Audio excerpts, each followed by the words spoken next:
What are the biggest things to watch for during the Utah football spring game this Saturday? We're talking about that and more on today's Locked On Utes. You are Locked On Utes, your daily podcast on the Utah Utes. Part of the Locked On Podcast Network. Your team every day.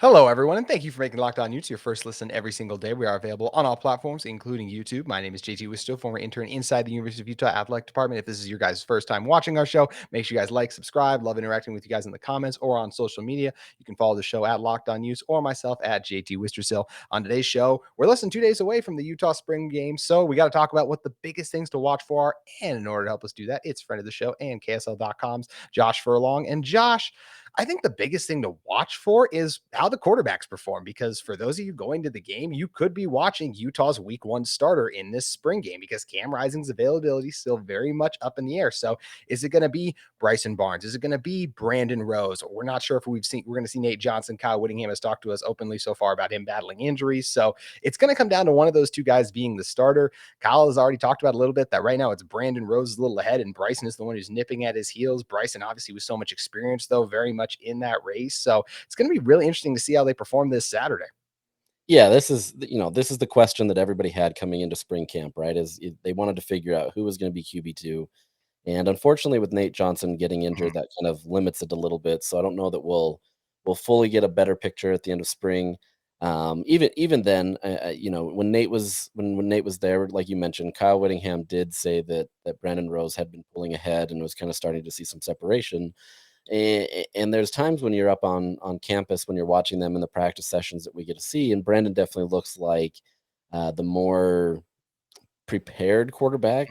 Mhm. But even then, he's still making some reads that aren't great, right? So, I mean, I think this is one of those things that, as much as everybody wants to crown a quarterback at the end of this spring camp and maybe be able to have some optimism, I don't know that there's going to be any there, right? Not in the sense of Yep. optimism, but just I don't know that Utah's really got the guy yet that they're going to feel comfortable with if Cam, either can't play in that first game or an extended period of time, or if he goes down. So this will be interesting. I'm curious to see how it goes. I mean, Brandon obviously is the guy that's leading the charge, and I think they want Brandon or Nate to be that guy. Bryson is, they're not, they haven't extended a scholarship, so that clearly Yeah. kind of indicates a little bit of the direction that they're heading, and the fact that they wanted to give only the reps to Nate and Brandon Mhm. kind of indicates like, look, we're not investing a lot in the future of you for Bryson. So that's a tough situation, but at the same time, it's going to take some growing pains. You can't expect to just have two redshirt freshmen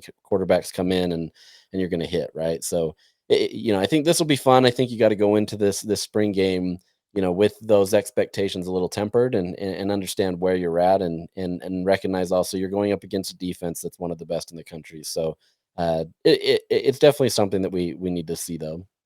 It's amazing. You just mentioned the defense. Like almost all of my questions of the things to watch for are offensive related because of how good the defense has looked so far. Like, sure, I'd love to see a little bit more just from Logan Fano in terms of like we've only gotten to see 20 minutes, but the 20 minutes we get to see at the end of some of these practices, he looks great. So I'm just excited to see more of him, but a lot more questions about the offense. But going back to the quarterback thing, because you do talk about last year, there's a reason Jaquindon Jackson didn't switch to running back until a couple weeks into the season because this competition bled over into fall camp. And Josh, just in all the years you've been covering Kyle Whittingham and this team, has he ever even really? I was even surprised that he would even like give us like, yeah, there is some separation with Brandon right now. Like that just didn't seem like a normal stuff from him in the past. Yeah, and that's the thing that's gonna give me a little bit more pause in the sense that not pause, but maybe more optimism for Brandon in the sense that, they are willing to put his name out there as the guy that is somebody that they're forecasting. Because like you mentioned, covering this team for a long time, Kyle is pretty, he keeps it behind the vest and everything. So spring he's a little bit more open and he'll open it up a little bit and kind of talk to you about things. But even then, like, he still keeps a lot of that stuff close to him. And so the fact that he is mentioning Brandon, that is a good sign. However, Brandon's got to make that progress. He's got to be able to move forward. The one thing that I will say with Brandon is he was on the scout team last year, and so that helps him in the sense that he understands the plays, at least in terms of the schematics and not necessarily getting stuck in understanding the playbook, right? That's a little bit something that Nate Johnson's going to be a little bit stuck with because he wasn't getting any reps. He may be able to understand the playbook, but actually putting those reps on, from paper to actually on the field is a different thing. So that gives Brandon definitely a leg up. But this is one of those things that, look, if a quarterback comes available in the offseason for the transfer portal or something like that, I wouldn't at all be surprised if they at least explore the opportunity. They're not going to just get somebody to get somebody, but I think, if the right person comes along, maybe somebody with a little bit more veteran leadership or experience, just to even be that backup guy, I think that might be the best route to go. I don't know if that will happen, right? It's hard to predict that, Mhm. especially because we don't know who's necessarily going to be in there, or if Utah's even a desired destination for that. But I think this is one of those things that we may have answers in terms of what it looked like on Saturday, but it may not be anywhere near what we see, in the fall when Kyle Whittingham kicks off fall camp. So, take it with a grain of salt. It's the same kind of thing as Charlie Brewer a few years Yeah. ago, where he went perfect at the spring game, and anybody watched that game knew that he got sacked at least 5 times, even though they don't count that because they aren't live. But it's one of those things that you kind of have to just take it with a grain of salt, see how they're progressing, see how they're looking through their progressions or seeing different things that way, and kind of go from there. You make such a good point about the sacks and kind of how everything plays into that. And even just in general, just the way we overreact to spring games. I mean, Archie Manning is getting absolutely fried right now, basically, for his performance in the Texas spring game. So it is amazing how it all works and everything, and how you see different guys go out there and perform, how we judge them. And the quarterback thing is a great point too about them potentially looking at the portal, because Kyle Whittingham sounds like he's like, doesn't feel bad about the development, but it's definitely not like, oh, if Cam's not ready to go week one, we feel outstanding about the position we're in right now. So especially with how many players are entering the portal and everything too, it definitely feels like it's something that Utah is going to be looking at and kicking the tires. Josh, another thing I'm curious to get your opinion on is one of the biggest surprises for spring ball for me has been not only Brandon, but how good Justin Medlock has looked. I think he's just looked sensational out there flying around the field, making plays. Are there any guys for you that have been really big, pleasant surprises so far from the limited practice you've been able to watch? Justin was actually one of those that I would have pointed out if you were, going to ask me about the defense. He's one of those guys, like you mentioned, in those 20 minutes that we get to watch each day that we're up there. He's just a guy that seems like he understands the assignments a little bit better, and he's making that effort to be able to help the team on the defensive side of the ball. He's picked off Brandon Rose a couple times. He's picked off Nate a couple times. I mean, these are good plays. These aren't plays that are just like, oh, the ball came right to him. I Yeah. mean, he's in coverage, but he's also reading the play and he's doing different things.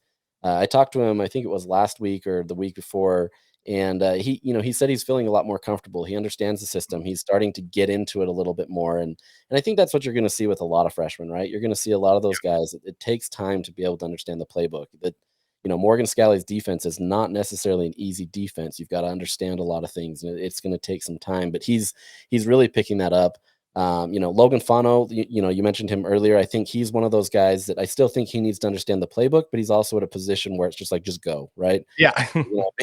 Go get the quarterback, do whatever you need to get there. Now, obviously, there's more finesse and there's more technique and everything that goes into that as part of the plays, but he's one of those guys that I'm really interested in seeing and being able to really make some hay in there. And lastly, I'll point out Miles Battle. He comes in as Yes. a veteran. He's a senior. He's a guy that has experience at Ole Miss. He wanted to be at Utah. This is a place that this wasn't just like his last destination. This was a place that he chose. He was excited about it. He saw Clark Phillips and saw what he was able to do, and he figured he could do it at an even bigger body and abilities. So this will be interesting to see. I'm curious to see if he can pick it up and kind of what he's able to do. But he fits a lot of what Utah needs in that cornerback room, and just the length and the ability to be able to defend a lot of the skills players, especially like a USC type team that's going to help. Yeah, I look back to last year when Mahmoud Diabate came in for Devin Lloyd. Like, Mahmoud Diabate was not Devin Lloyd. And Miles Battle is not Clark Phillips, but I think he's going to still be a very valuable addition to this defense, especially got guys like Devon Vele, JT Broughton with experience. And that's not even mentioning some of the younger players who will be added to the roster this summer with Smith Snowden and CJ Blocker coming in too. That it's going to be really interesting to see how that corner room comes together. But it is encouraging that the transfers, when you talk about Battle and Fano, what we've seen from them so far, and it's going to be really interesting to see not just what they look like in the spring game, but obviously what role they play on this team come fall camp. We're going to continue to talk about some of the biggest questions and things to watch for in the Utah spring game in a moment. But first, I want to talk to you guys about our friends at Built Bar. Looking for a delicious snack, but don't want all the sugar and calories? Then you need the best tasting protein bar ever. Built, you got to try this. If you're like me and you want to make healthier snack choices, but don't want to compromise taste, then I've got just the thing for you. Built Bars and Built Puffs. Built Bars are healthy, tasty, and amazing. Seriously, they taste so amazing. You won't think they're good for you, but you got to try them. What makes Built Bars so good? Well, for starters, they're all covered in 100% real chocolate. That's right, real chocolate. And they come in unbelievably great flavors like churro, peanut butter brownie, and cookies and cream. I'm not sure how Built does it, but these bars taste like candy bar while maintaining amazing macros. And what's even better is they are healthy, only 130 calories and 4 grams of sugar with a whopping 17 grams of protein. For years, we've been talking about heading over to built.com, but now you guys can head to your local Smith's or Sam's Club store to pick up your box of Built bars today. So make sure you guys get over to Smith's, Sam's Club, or just go to built.com to get in on some delicious and healthy treats in Built bars.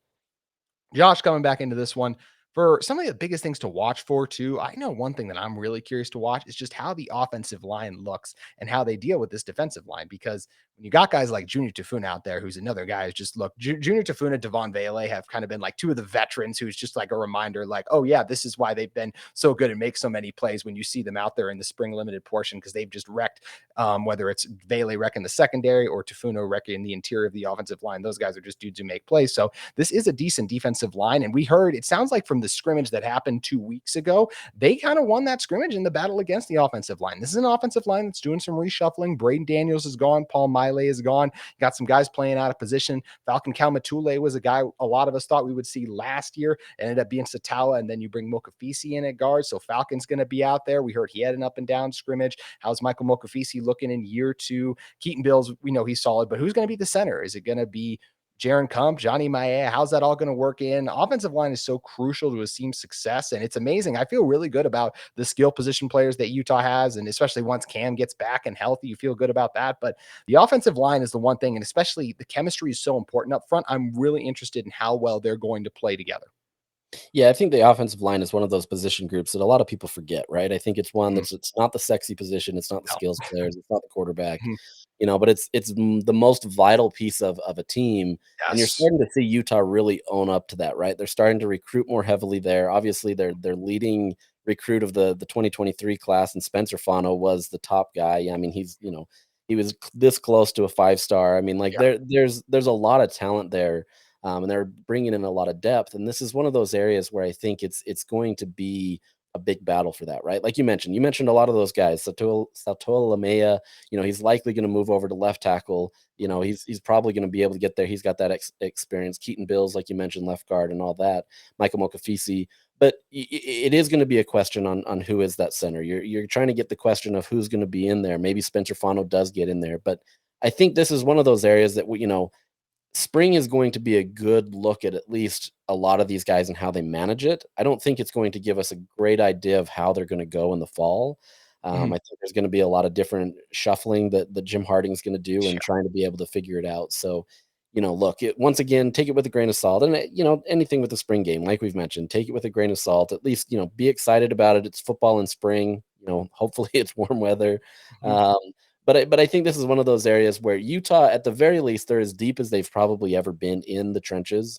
And so I think this gives them an opportunity to be able to really understand where they need to go. As long as they can find 5 consistent guys that, for the most part, can work together, I think that's going to be the thing that matters. So, whether it's, Johnny Maea or Jaron Kump snapping it at center, I don't necessarily think that matters right now. I think Mhm. that'll come, but I think it's just a matter of being able to find, like Kyle Whittingham says, the 5 best guys and put them in spots that will make them succeed.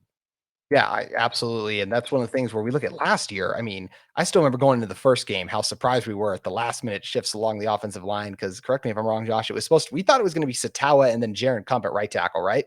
That was my understanding. They had their 5 Yeah. set, so who knew? And then they just swapped it at the end. Like you said, there's always changes that come in fall camp whenever you get close to season because it is still a lot of time till the season gets underway. It's exciting because we have football back, but we still got summer workouts, all these kind of things, new additions that are coming to the team, like a guy like Leavani Demouni. I'm curious how he factors into the linebacker rotation. And I said this on a show earlier this week, Josh. I just feel like with Demouni coming in, like Medlock is a guy who still has to play. So I feel like last year it was really only 3 linebackers, and Demouni's really good. So he's going to play as well. I feel like we're going to see 4 linebackers more for this Utah defense this year. And we could see a lot of rotating amongst the corners too, because like we said too, there's a lot of depth around there as well. And the one position, because you mentioned the portal, that is really interesting to see is what are they going to do about the safeties? Clayton Isabel is gone, already committed to Coastal Carolina, was it? Or Right. Yep. yeah, Coastal Carolina. So might need to add a little bit in the safeties. We're not expecting to see Nate Ritchie still. Kyle Whittingham talked about still just kind of ramping up and getting him up to speed still. So where do you feel like Utah will be really active once the transfer portal period kind of opens again? Well, it is open now, but when they start looking again, where do you think this team will go? Yeah, I think, that cornerback slash safety area is definitely going to be of high interest. But I think it's the tight end room. Honestly, I think Yeah. that's going to be a room where they're going to try to find somebody that can complement the tight ends that they have. I know that sounds kind of counterintuitive based on how many they've stocked up, but Mhm. the room has taken a hit a little bit, and they do need some guys that can be some more pass catchers and also just be on the line. Yeah, they moved Miki Sukurotaga over there, but they want some more, and they want to be able to have some guys that can kind of stretch the field and kind of work it there. So I wouldn't be surprised if that's an area. But honestly, that this is one of those areas too where, in terms of the transfer portal, if a talented guy comes along and it doesn't necessarily fit that model, maybe it's an offensive lineman. I doubt Mhm. that, but they're going to find whatever is the best available player Yeah. out there and see what they can do. Right? They still have to get their needs. They can't just say, okay, well, we want this one, because that's not going to help.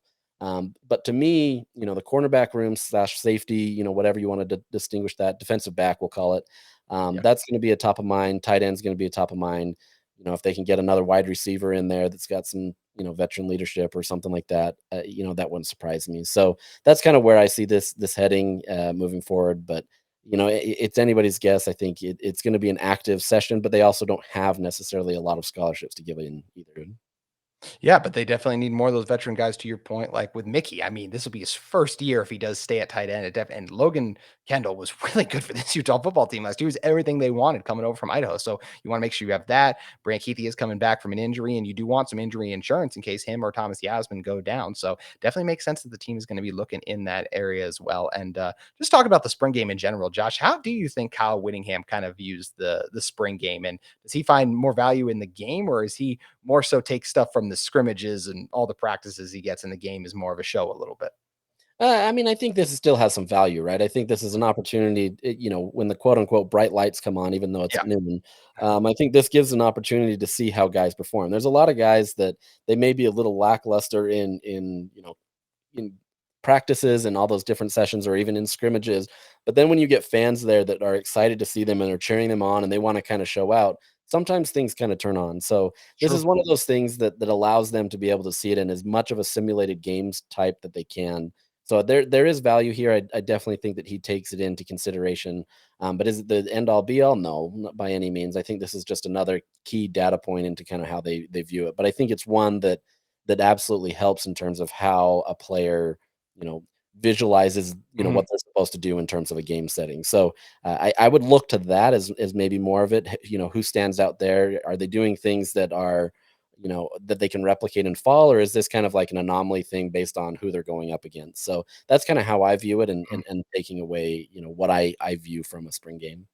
You make such a great point talking about gamers because look, obviously back in 2021, that was an open competition between Charlie Brewer and Cam Rising. They didn't just go like, well, Charlie Brewer did a bunch of stuff at Baylor. We're just going to give him the job. Charlie Brewer won that job. What happened when the game, everything, bright lights, all that came on? He didn't perform well. Cam was much better than him in the game setting, but obviously in practice, it was a different kind of story. I think last year in the spring game, and Josh, you can correct me if there were highlight catches before, but like Makai Copes catch in the spring game, which is one of those like, whoa, it really stuck with you and led to a lot of us thinking he might play a little bit more of a role in the passing attack than he actually did. Although there were critical moments in the season. I think about that Oregon drive where Utah needed to have it. He's on the field for that. He's got Mhm. saw some time against USC. So it'll be interesting to see how he's going to do too. And one thing that is exciting about the spring game too, Josh, is we do get to see these talented freshmen. You mentioned Spencer Fano. It's amazing that he was already second team offensive line basically from what we've seen. So it's going to be exciting to see if he continues to go out there and earn that job in the spring battle. And it'll be interesting to see when we get that first depth chart where he is at in that regard too. But another guy we haven't talked about yet is Mikey Matthews. He's a guy who's really earned rave reviews from Kyle Whittingham. You can see he just looks fast and explosive out there. And I know you've gotten a chance to talk with him too. What are kind of your early impressions of Mikey? And do you think he's going to make a couple grabs in the spring game and has the potential to be one of the guys that really his performance really sticks with Utah fans in terms of how inspired and optimistic they are about the future? Yeah, for sure. This is one of those guys that when I go up to practice, he's kind of the one that I always try to point out, just because I think he's kind of demanded a respect on the field. He's a guy that has already put himself in a position that allows him to be able to be successful. Now there's still a lot to learn, and as once again as we've talked about with freshmen, that's tough to get in there. But he's the type of player that can absolutely stretch that field. He's got the speed. He's got great ball skills. He's able to be bring a lot of passes down. So even if your quarterback isn't 100% accurate, you're at least getting a guy that can bring the ball down. So, I've been really impressed watching him. We're getting rave reviews from Kyle Whittingham and the other players and coaches. So, I'm curious to see how that goes when he gets out there. I think that's one of those names that everybody's looking forward to. So, to me, I think he has the potential to do a lot of work for Utah this year if he really does get into that Britton Covey realm, like Kyle Whittingham has mentioned. I mean, that's a huge game changer for Utah this fall. That provides a great asset that they didn't even have last year. There's a lot of tight ends and Devon Vele and Money Parks and Makai Cope, like you mentioned. But for the most part, you didn't have that same playmaker that was a Britton Covey. So if you can find somebody that even remotely like that, even on punt or kickoff returns, that's going to be a huge game changer for Utah. So I think he's definitely going to be one guy that I'm going to be focusing on. They definitely lack that explosive element in the return game last year. And speaking of the kicking game, Josh, from what we've seen, Cole Becker's done a pretty good job so far. But we know Kyle Whittingham has spoken to you before about kickers. Did he ask you to come on at all and kick it all in the spring game? No, he didn't ask me this time because I think he actually feels confident in his Yeah. kickers. So. I'll say the one thing, just being around, like, you forget how big kickers are sometimes. Like, I saw Cole Becker walk towards us and you forget how tall they could be sometimes. But it does I have seem to like admit that he'll too. be. He's a big guy. I He wasn't is. expecting that by any means. Yeah, it's going to be fun. I think Utah fans are going to love if he's able to make some of those kicks. A lot of times you'll see spring games end with some kind of big field goal situation. So it's going to be something fun and interesting to see how it plays out. And that's kind of the word that I think when I think of spring games, fun, entertaining. I love what like Arizona State did this past weekend where they had the Bussin' with the Boys guys. If you guys know what that podcast is with Taylor Lewan and Will Compton be the coaches. Gronk was down at Arizona. That's just one of the fun things about the spring games that it makes. And it'd be interesting to see if Utah in the future kind of tries to incorporate some of their famous alumni more going forward. But Josh, spring game is this Saturday. Then we got a little bit of off season, but what kind of stuff do you have coming up with KSL.com? Yeah, I'm going to be focusing on a lot of these players that have come in. I've got some stuff that I need to finish up after I talk to some coaches and just kind of giving you an idea of who some of these new players are. So that's kind of what I like to look at in the summer, as well as maybe just some bigger picture things. So, I'm excited to tackle those. I don't get a lot of opportunities during the season to be able to tackle the bigger picture stuff, just with how busy it gets. So that's what I'll be focusing on, and I look forward to a break, quite honestly. Yeah. It's a It's my crazy run. summer. Yeah, crazy run from August on and everything. So best of luck with everything you got going there. And make sure you guys head over to KSL.com to check out all the stuff Josh has coming up. Give him a follow at J for KSL on Twitter. Also, make sure you guys come back for tomorrow's Locked On Utes. Porter Larson will be joining us to talk about the Utes that we think are going to stand out in the spring game. But that's going to do it for today's episode of Locked On Utes. We'll see you tomorrow.